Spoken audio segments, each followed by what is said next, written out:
We're back with the Screen Team on today's Talk 930 KWOC. Remember to check us out at ScreenTeamPB.com.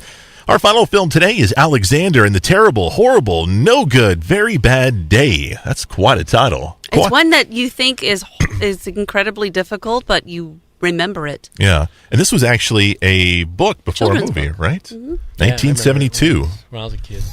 My goodness. So what are our thoughts? We like it, guys?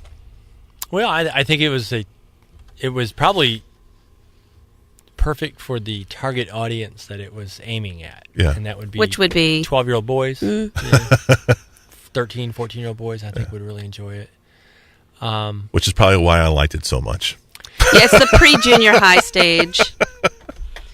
Maybe. All the junior chaos high, pre-junior and high. shenanigans. Just, it kind of falls right into that, cheaper by the dozen, that whole Right. family. Nobody's perfect. Sweet, chaotic, crazy, almost Home Alone type shenanigans. You know what I mean? Yeah, that's very true. It's just kind of anything goes goofiness. So the basic plot of the story is we have Alexander here. He's in his normal everyday way of going around things. He's got some bad luck. Mm-hmm. But his family, he's got two brothers and a sister, a mom and dad, and everything goes perfect for them.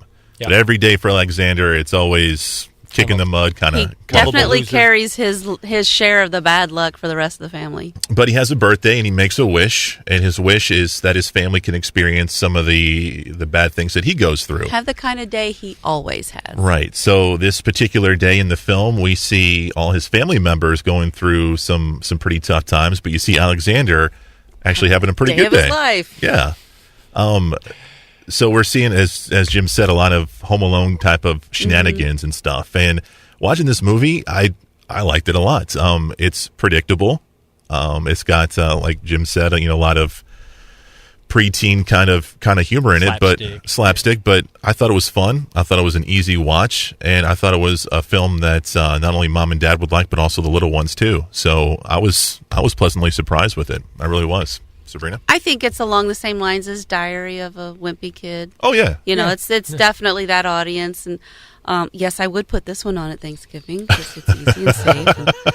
And, I think that all of the characters were really well cast. I liked all of them, and I bought into their character presentation easily and quickly. And Steve Carell is... He's just always going to be Steve, yeah. And God bless him. He's going to be stuck doing the same stuff over and over unless he gets more opportunities like he has recently. Did you see Foxcatcher? I know, that's what I was alluding to. So I hope that we can get more levels from him, but without ever losing what we've got with him, because he really is one of a kind in today's world of movie making, and not to the extreme that Jim Carrey was, or and not yet as iconic as Jerry Lewis, but in that area, he brings a lot to the screen that's fun to watch over and over again.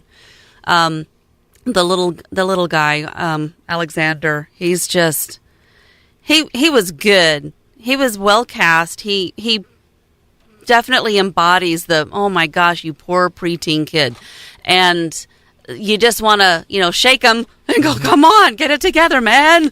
But you just think, oh, you feel bad for the kid because he's going through this. I like girls, and oh my gosh, they're 3 feet taller than me, and Exactly. And I'm not the popular kid, and he's got even a little slight speech impediment, just to really put that extra touch slur, to it, yep. and you just want to look at everybody else in the family and go, whoa, okay, you're so and so in my family, you're so and so in my family, and I've got one of those in my family too. And so it's really easy to relate, and you just sort of sit back and go, oh yeah.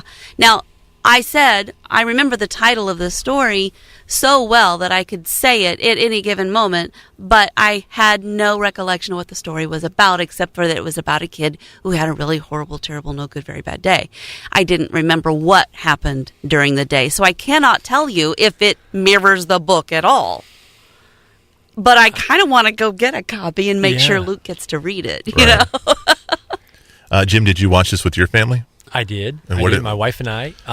We actually watched it twice. Yeah. I watched it the first time, and honestly, when I picked this movie, I honestly picked it thinking that it was going to be Alexander and the Terrible, Horrible, Very No good, very bad day. very bad movie. You know what I mean? Yeah. He thought it was going to be a bad movie. Yeah. And I enjoyed it.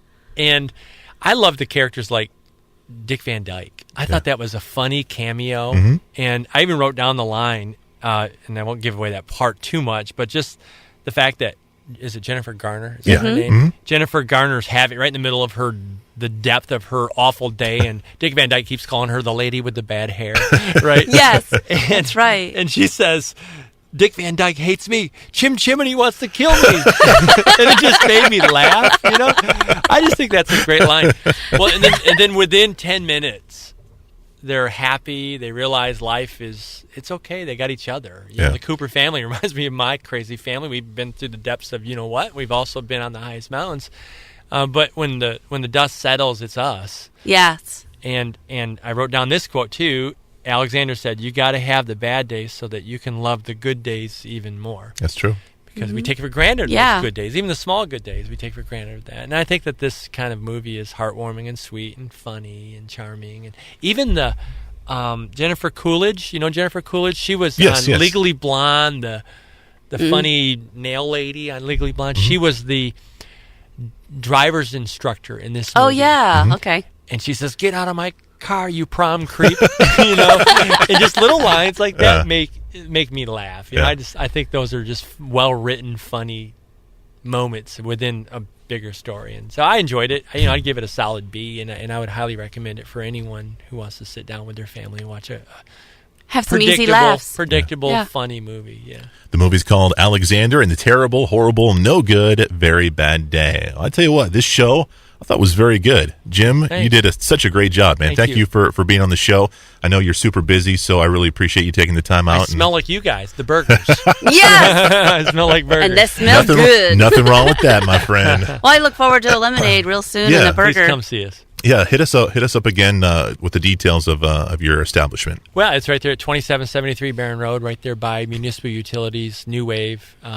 And we're open Monday through Friday, 11 to 6. You can check us out on Facebook or go to lemonadehouse.com. But we're burgers, Italian beefs, brats, dogs, tons of lemonades. Even got lattes and iced teas. And, you have chai tea? We don't, but we probably should try that. I could put my request in. Chai tea? Chai tea. Okay. Hot or cold? Hot. Okay. Chai tea lattes. Chai tea latte. Ugh. Yum. Tastes like grass. Jim, thank you again so much for being on you. this show. Sabrina, I'm trying. This is not confirmed yet, but I'm trying to get us on at Cape Con for next week. Yeah? That's my goal. So hopefully next Saturday you're going to hear the Screen Team live from Cape Con. Cross your fingers. Okay. Wow. I should probably get on that. You should, definitely get on that, because I've never been to any kind of a con. So next week, hopefully, we'll be at Cape Con. So be listening for details here on 930 KWOC. And, of course, you can always check out our website at ScreenTeamPB.com. For Jim, Sabrina, Luke, and Chris, we're the Screen Team on today's Talk 930 KWOC.